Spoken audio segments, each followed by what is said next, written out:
बात करते हैं भारतीय रिजर्व बैंक की मौद्रिक नीति समिति के बैठक की, जिसमें कई महत्वपूर्ण फैसले लिए गए। क्या है वो फैसले, आपको दिखाते हैं अपनी रिपोर्ट में।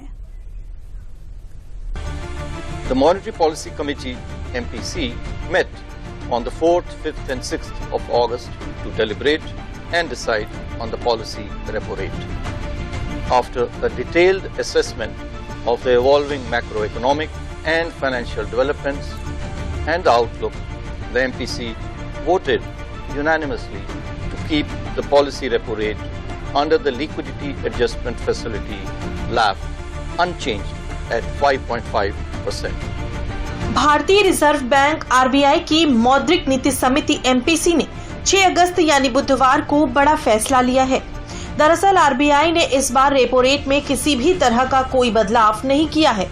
अगस्त में हुई अपनी नीति बैठक में RBI ने रेपो रेट को 5.5% पर बरकरार रखा है।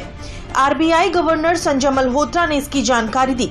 रेपो रेट में बदलाव न होने से अभी न तो लोन सस्ता होगा और न ही EMI का बोझ हल्का होगा, यानी आपको अभी महंगी दर पर ही लोन लेना होगा।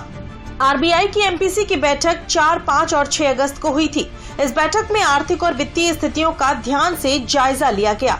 इस बैठक में भारतीय रिजर्व बैंक RBI ने रेपो रेट को 5.5% पर बरकरार रखने का फैसला किया है। रेपो रेट पर ब्याज दर है जिस पर RBI देश के तमाम बैंकों को कर्ज देता है और इसमें उतार चढ़ाव सीधे लोन लेने वाले ग्राहकों पर असर डालता है। जब रिजर्व बैंक इस रेपो रेट को घटाने का फैसला करता है तो बैंकों को सस्ता लोन मिलता है।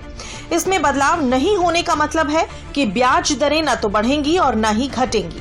इसके साथ ही RBI ने अपनी मौद्रिक नीति का रुख भी न्यूट्रल बनाए रखा है। इसके अलावा RBI ने 2025-26 के लिए सकल घरेलू उत्पाद GDP की वृद्धि दर के अनुमान को 6.5% पर बरकरार रखा है।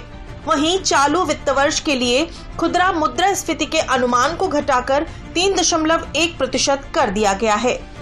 आपको बता दें कि मॉनेटरी पॉलिसी कमेटी में 6 सदस्य होते हैं। इनमें से 3 RBI के होते हैं, जबकि बाकी केंद्र सरकार द्वारा नियुक्त किए जाते हैं। RBI की मीटिंग हर 2 महीने में होती है।